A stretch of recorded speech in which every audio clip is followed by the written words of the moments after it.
Oh no, no, no, no, no, no, no, no, no. That's bad, that's really bad. I gotta go. So, this is summertime in Poland, and unfortunately once every several years, the city where I live, Krakow, as well as many others across the country, get flooded due to heavy rains. Geographically, it's not the area where we may expect abnormal temperatures and heavy rains like it happens in India or Philippines, but this is exactly what happens more and more often in this part of the world during summer. Isn't that this climate change the scientists are talking about all the time? I am 100% sure it is. When we sit here in Europe on the comfortable sofa watching these videos from Asia where during the rainy season everything around floats on the water, people lose their houses, cars and even lives, we don't understand what it feels until it touches us personally. Of course, I don't compare the scale of disaster to the places where the climate is more vulnerable to such situations, but this week I also experienced a huge flood that damaged a part of the building I am living in. And in today's video I want to show you exactly what happened.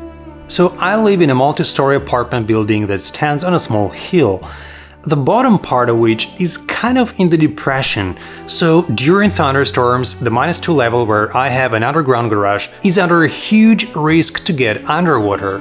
So on the day when the thunderstorm started, the water used this opportunity. It all started as usual, thunder and lightning everywhere, dark clouds, heavy rain. It lasted only about 30 minutes I think, and then my neighbor knocked on my door and asked if my car was in the garage. Fortunately it wasn't, because my wife went to visit her friend, but I was curious what was going on there. I first looked out of the staircase window and saw the cars that were desperately trying to escape the road that turned into a river. I went down to the level -2 and right away was stopped by the slight layer of water that was already getting into the elevator shaft. I didn't want to get electrocuted, so I decided to look at it from the outside. When I got outside, I immediately saw the people who couldn't get in or out their staircase because the water level got too high. Look at that!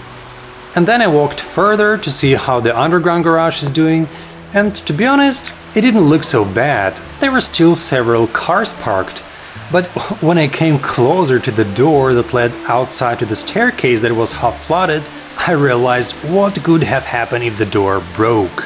Afterwards, when I came back to my apartment, it occurred that the water got to the electrical box downstairs, so the electricity just cut off. Now electricity is gone, so amazing evening. Everything is flooded, no electricity. And it looks like there's nowhere to park the car because the garage is also flooded. So ultimately, I found a spot to park the car near the building after my wife arrived, and we were just thinking what we would do without electricity, whether we should work the next day from cafe or go to the office, because we've been working from home for quite some time already. But we didn't wait long. Firefighters arrived, started to pump out the water. A couple of hours later, electricity was back on, and it looked like everything went back to normal. However, the next morning when I was walking with my daughter to a kindergarten, we checked the staircase of our neighbors and saw this sad picture.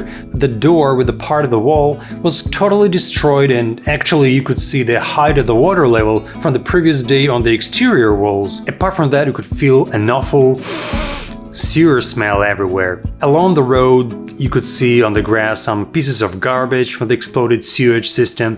That was disgusting. And next to every street lamp where the day before you could see desperate drivers who were looking for the escape route, there were several lost license plates and car parts. That looked so surrealistic. And when you think about what happened and what was the main cause of all these devastations, it was water.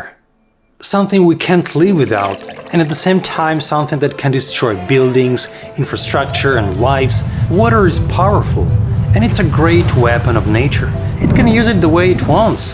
Floods, hails, snowstorms, you name it. The only thing we can do is just to obey and create better protection systems. Well, I feel okay with that, especially knowing that these climate changes, more frequent tornadoes in Europe, are partially our humans' fault. Nature wants to keep the balance, and we just need to be ready for its next anomaly. And by the way, talking about water, I created a sounds pack that consists of more than 30 different sounds of water that you can purchase for almost nothing. It includes the sounds like boiling water, bubbles, drinking sounds, sea, river, and even toilet flush. Check it out on my webpage, I'll put the link into the description. You'll really enjoy it. Alright guys, this was a very weird vlog, but what happened was a really extraordinary situation and I really had to share it with you because this is how I feel. And by the way, if you want to watch more content like that, or if you are subscribed to my channel because of other my educational videos you saw before, like this video anyway to spread it across the world, I'll really appreciate that. Okay guys, don't mess with nature, stay safe, take care, and see you in the next one. Cheers!